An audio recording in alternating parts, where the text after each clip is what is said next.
Olá, família IBL e demais seguidores, passando para compartilhar mais um dos nossos devocionais. E hoje eu quero falar contigo sobre um episódio que aconteceu em nossa cidade, nas regiões Norte e Nordeste. Simplesmente na terça-feira ocorreu um apagão, uma falta de energia por completo. E ainda há pouco eu estava vindo para o estúdio e eu estava conversando com o rapaz que lava o meu carro e eu conversei com ele. E aí, como é que foi o apagão? Ele esteve compartilhando comigo sobre o que é uma cidade sem luz, o que é um ambiente sem luz. Ele falou sobre os prejuízos nos hospitais, nos grandes comerciantes, cirurgias que deveriam estar sendo feitas e elas foram interrompidas, geladeiras, freezers, enfim, tantas coisas negativas em virtude da falta de energia, da falta de luz, da falta de claridade, da falta de clareza, da falta, de um ambiente seguro, sim, porque onde tem luz tem segurança.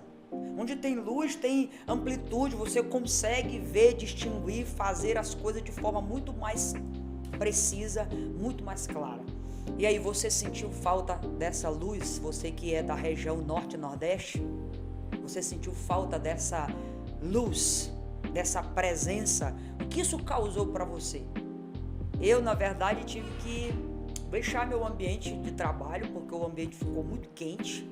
Embora eu tivesse feito várias coisas, tirei até um período de oração, mas o calor começou a incomodar bastante, ficou insuportável permanecer no mesmo lugar.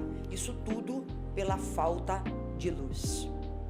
E quando eu vejo nas Escrituras, vem um texto muito interessante, lá em Mateus, no capítulo 4, verso 16, diz assim: o povo que jazia em trevas viu grande luz, e aos que viviam na região e sombra da morte, resplandeceu-lhe a luz.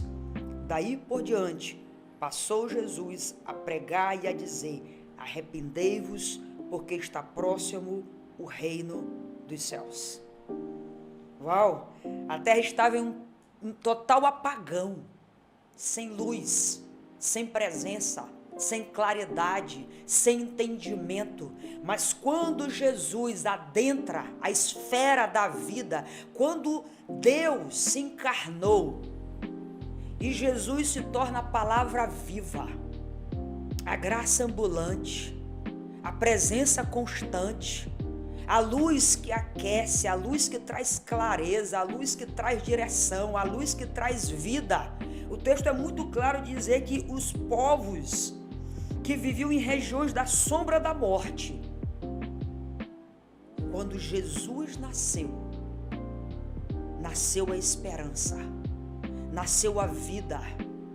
Aquelas pessoas passaram não apenas a ver, mas a enxergar, a perceber, porque elas olharam para si, olharam suas dificuldades, suas mazelas, suas angústias, suas impotências.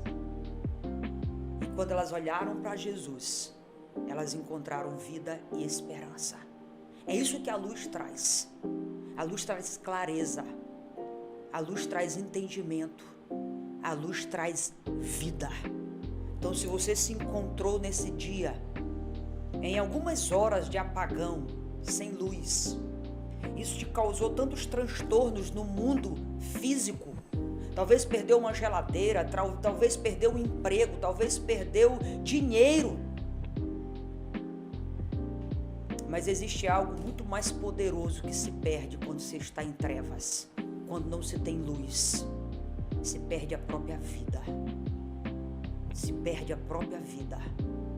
Mas a palavra de Deus, ela tem sempre uma palavra de esperança, e a palavra é que a vida adentrou e que a luz chegou.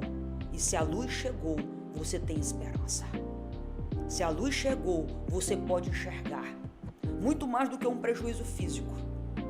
Jesus está aqui para sanar com um prejuízo eterno, que seria a sua separação dele. Mas Jesus, a luz do mundo, aquele que não apaga, aquele que, sabe, está o tempo todo ativo, aquele que, se fôssemos comparar com um gerador, que é quando tem um apagão, o gerador entra. Jesus não. Jesus não é um gerador. E nem a própria luz no sentido de luz que conhecemos. Ele é a essência e o princípio de toda a claridade, de toda a essência daquilo que você pode ver, enxergar, entender. Então não deixe a sua vida no apagão. Jesus é a luz do mundo. Deus te abençoe. Deus abençoe a sua vida.